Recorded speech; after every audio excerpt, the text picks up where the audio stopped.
last year, His Eminence Grand Ayatullah Syed Muhammad Taqi Al Modarresi was part of an international conference in Europe, in Iceland, leading the Shi'i voice on environmentalism.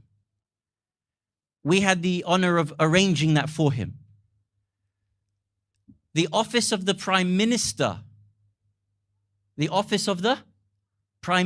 of Iceland, one of his campaign promises that we would bring faiths together in order to be able to speak about environmental protection. And after being elected, his secretariat reached out to different faith institutions and said that we want representatives from all the leading faiths.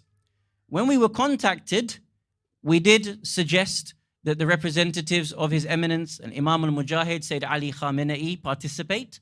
Sadly, the office of the Prime Minister actually said no.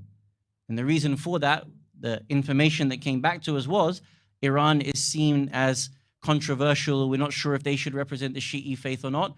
It's not something that I have control over. I'm just reporting to you what happened in my experience.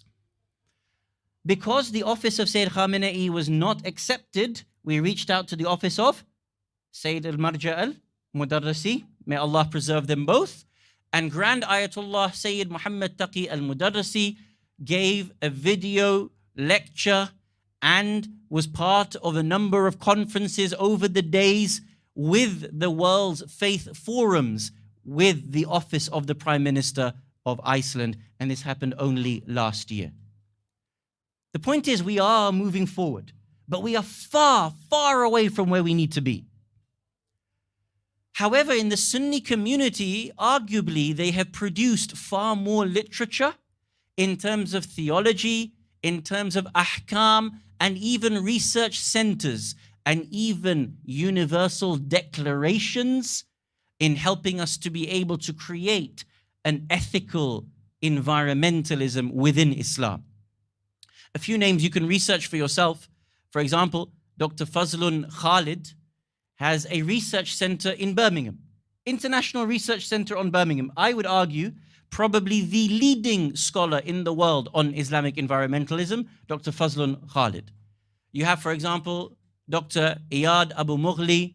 Dr. Iyad, with the United Nations Environmental Program, the UNEP, actually set up a faith forum with the UNEP, so that faiths have a space to be able to present their research, their work at the United Nations.